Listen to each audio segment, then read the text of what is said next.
అందరికీ నమస్కారం. నా పేరు శివాని నాగరం.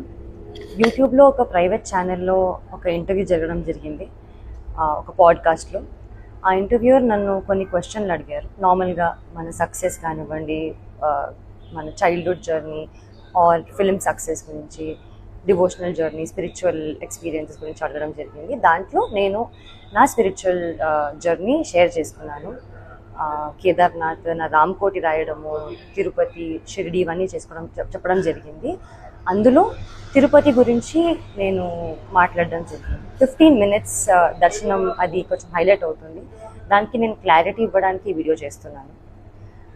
అక్టోబర్ 2025లో నేను ఎయిర్పోర్ట్లో 10,500 శ్రీవాణి దర్శనం టికెట్ నేను మా అమ్మ లైన్లో నిల్చొని టికెట్ తీసుకున్నామని. మా ఆధార్ కార్డులు అవన్నీ ప్రూఫ్స్ ఉన్నాయి. ఆ టికెట్స్ తీసుకున్నాక దర్శనం జరిగింది.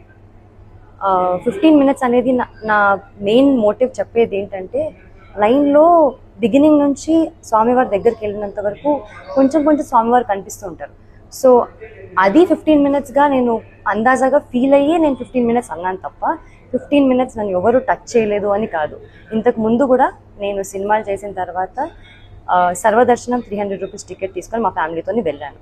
అప్పుడు జస్ట్ 5 seconds 3 seconds హార్డ్లీ స్వామివారిని చూడడం జరిగింది. నా లైఫ్లో ఫస్ట్ టైం 13 years తర్వాత స్వామివారిని అంత దగ్గరగా చూడడం జరిగింది. అది నేను చాలా హ్యాపీగా ఫీల్ అయ్యి ఎక్సైట్మెంట్తో చాలా జెన్యూన్గా షేర్ చేసుకున్న ఎక్స్పీరియన్స్ అంతే.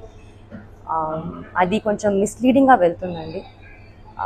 నేనే కాదు, నాకు స్పెషల్ ట్రీట్మెంట్ నేను ఒక్కదానే కాదు, మీలో ఎవ్వరు కూడా ఎప్పుడైనా కానీ శ్రీవాణి దర్శనం టికెట్ తీసుకొని వెళ్తే ఖచ్చితంగా స్వామివారి దర్శనం దగ్గరగా చాలా మంచిగా జరుగుతుంది. మీరు కూడా నేనేం ఎక్స్పీరియన్స్ చేశానో అంతే హ్యాపీగా మీరు ఎక్స్పీరియన్స్ చేస్తారు. నాకు దీనిపైన క్లారిటీ ఇవ్వాలి అని నాకు బాధ్యతగా నాకు ఇవ్వాలనిపించింది. అండ్ ఇది నా ticket. I want to give clarity on this. Thank you.